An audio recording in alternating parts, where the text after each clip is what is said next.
estáis? Soy JC otra vez. This is the second video we are going to record about Mallorca.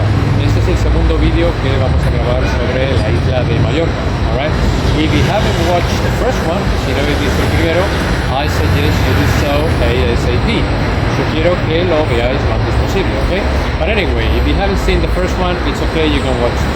Aunque no hayáis visto el primero, no hay problema, podéis ver esto, ¿ok?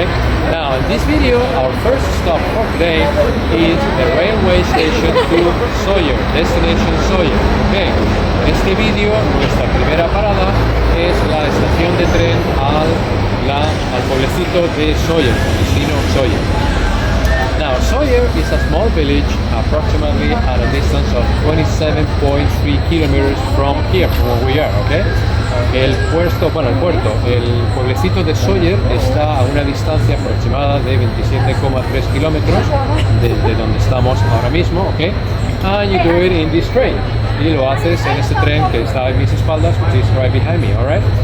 Este tren is the oldest one in operation in Spain, okay? Este tren es el más antiguo en operación desde España, aquí en España, okay? Y data del año, it takes back into the year 1912. Data del año 1912. La línea comenzó a funcionar. The train line started working in the year 1912, the 6th of April 1912, el 6 de abril del año 1912, coincidentally the year the Titanic sank, pues considerándolo con el año en el que el Titanic lamentablemente se hundió. Anyway, the journey takes about 50 minutes. El viaje en tren dura aproximadamente unos 50 minutos.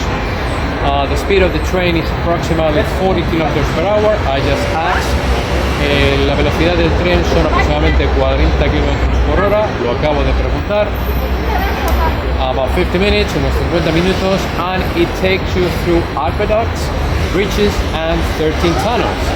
Pasas por acueductos, puentes y 13 túneles. Now, one of these tunnels, uno de estos túneles, tiene una longitud, has a length of almost 3 kilometers, de casi 3 kilómetros.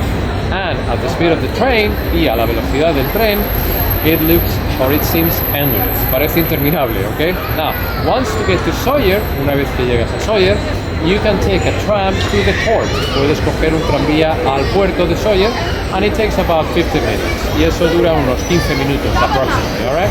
It's a wonderful trip, both the train and the tram. And finally, once you are at the port of Sóller, you can take a small ship. Puedes coger un barco pequeño that takes you to another part of the island called La Calobra, que te lleva a otra parte de la isla llamada La Calobra, which is worth seeing also. Okay. I've done this trip a lot of times, or this journey a lot of times. Yo he hecho este viaje varias veces throughout the years, a lo largo de los años, and I highly recommend it. Y te lo recomiendo encarecidamente, ¿ok? So next time you're in Mallorca, la próxima vez que estés en Mallorca, don't miss it, no te lo pierdas. You will not regret it. No te vas a arrepentir, ¿ok? Thanks for watching, I'll be back. Gracias por vernos y volveré.